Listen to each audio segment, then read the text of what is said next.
Hi everyone, and a very good day to Madam Farah. My name is Alvenna Fabian, and I'm majoring in Bachelor of International Business.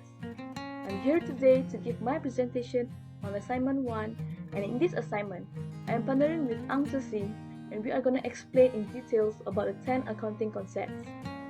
The first accounting concept would be the money measurement concept. This accounting concept states that only financial transactions will find a place in accounting. So only those business activities that can be expressed in monetary terms will be recorded in accounting.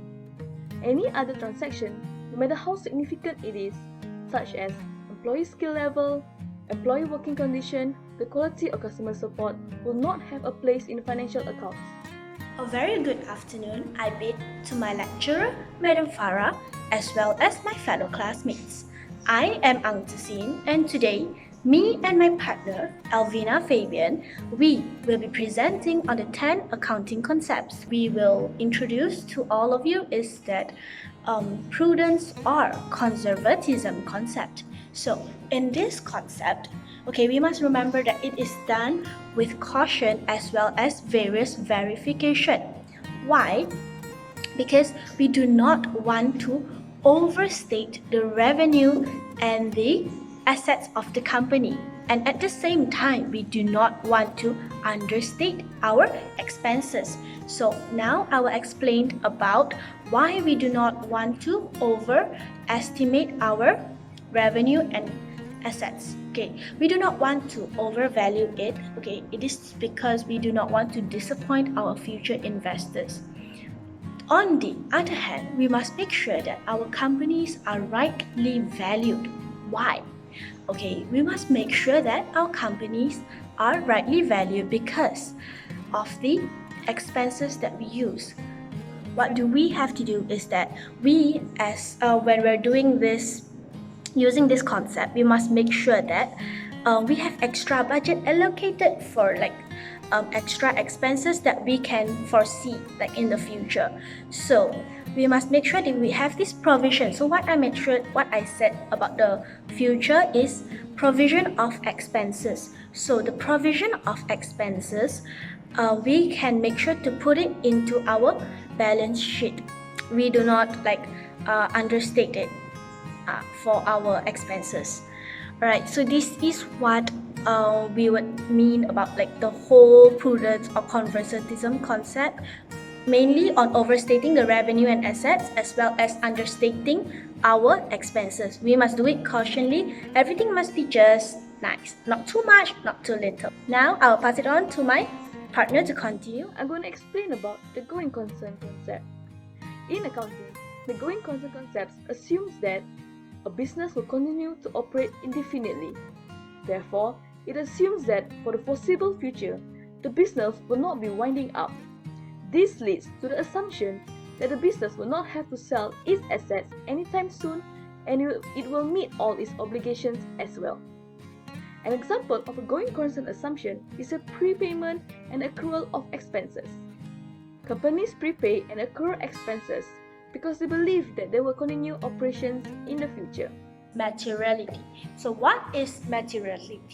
A certain amount of value will affect a certain company. So this is when we will use material and immaterial to compare it. Material means important, immaterial means unimportant. So for example, some companies, utilities, they might put utilities into one account. So that is when we know, maybe we know that this certain amount of value, this value is not so important to the company per se. While for other companies, they might put it into two accounts. They might separate it into water bill or electricity bill. So why? The reason they're doing that is to keep track of their money flow, so they know whether where is their expenses going to, so they will be very clear about it. Next will be the consistency concept. Consistency is the use of the same accounting principle from one period of accounting cycle to the next. It is one of the fundamental accounting concepts. Once a company decides on a certain accounting policy, it should not be frequently changed.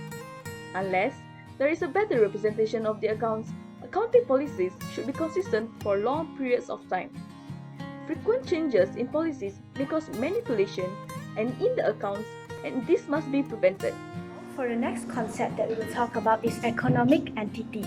So, the most important thing that we must know about economic entity is that it is the business account and the owner's account is separated.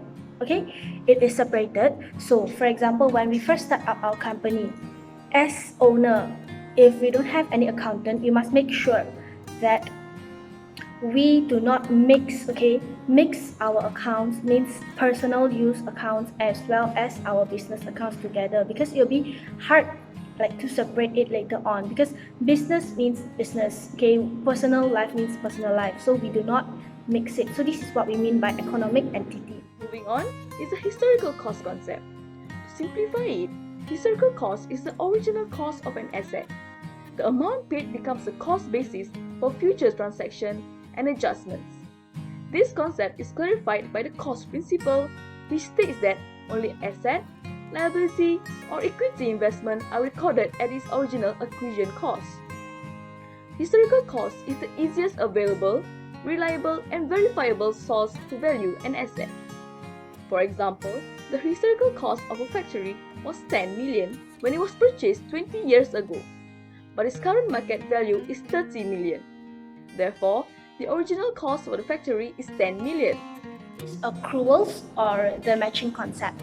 So the meaning of accruals or matching concept is that for accruals, we will record the revenue or the expenses regardless if we have managed to receive the amount of money or whether we have paid the money. So for an instance, for example, I got my stocks for 100 ringgit. So I got it 100, but I haven't paid yet. So even if I haven't paid, but there is possible, the expenses is there, so I still have to record it in the accounts. So for matching is that the expenses, for example, if we do it, we have to make sure to match with the expenses. For example, we use the expenses already. We must match with the revenue earned during the same accounting period. The last accounting concept for my part is the periodicity concept. Each business chooses a specific time period, such as monthly, quarterly, or annually, to complete a cycle of the accounting process, and these time periods are kept the same over time, for the sake of comparability. But generally, the time chosen is a year, which we call it the accounting year. For example, if the reporting period of company is set at the calendar months, then the same periods should be used in the next year, so that the result of the 2 years can be compared on a month-to-month basis. That is all from me. I'm handing the floor to my partner, Zi Xin. Thank you. Okay, so the next concept is actually realization concept. So in realization concept is whereby the company will only realize the recognize the earnings or revenue after the product has been shipped to the customers. For example, the customer paid us 1,000 ringgit in advance for us to deliver the goods to them. The company will not realize it yet until the goods are delivered to the customers. So what will the company put under account before they realize it is under liability, which is in unearned revenue account. So after when it's delivered and the customer received and accept the product, then is when it will be shifted to revenue. The 1,000 ringgit will be shifted to revenue. So this is the meaning of realization. Thank you. That's all from us and have a nice day.